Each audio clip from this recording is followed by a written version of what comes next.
Hello and welcome to the weekly fundamental podcast. In this episode, I'll take you through the global and domestic markets, and then I'll also talk about top stock picks. So let's jump right in.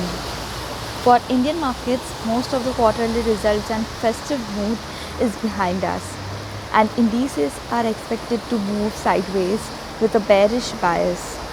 As markets across the world are trying to decode the implications of rising inflation, we could see further gains for the dollar index. The dollar was at 92 in the month of August and currently it is about 96. It has proved that the FIIs have taken timely decision of reducing exposure from the emerging markets. The only positive part is falling crude prices. Oil prices slumped during the week, driving major benchmarks to their lowest settlement levels since early October, after OPEC and the International Energy Agency warned of impending oversupply. Federal Reserve Vice Chair Richard Clarida and policymakers will discuss taper pace at December meeting after inflation surged and job gains picked up. Coming to the FPI flows, month till date, FIIs are net sellers to the tune of Rs 9,999 crores, mainly on account of rising risk of inflation.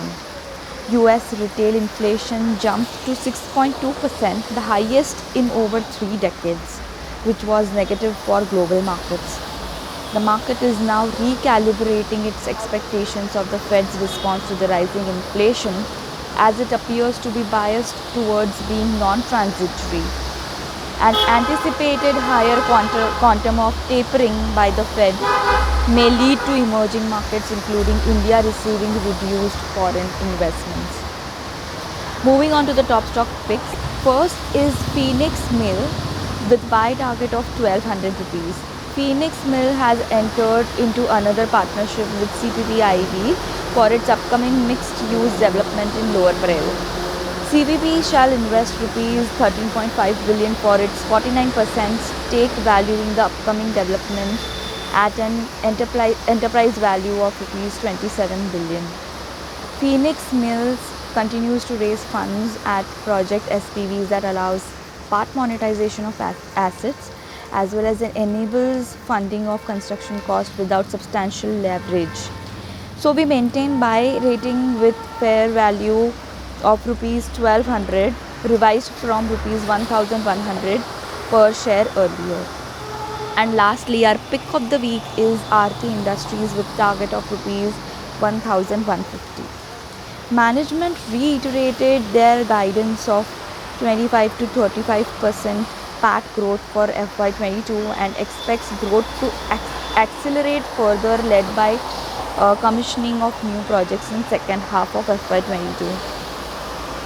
Apart from that, pharma profitability is likely to ramp up here on. Specialty chemicals capacity utilization has improved and is running at 90% levels. 2 of 3 long-term contracts are expected to start contributing to revenue in FY22. So guys, for more details on our recommendations, you can visit the research section of Kotak Securities website. Tune in again next week for more such updates. Thank you.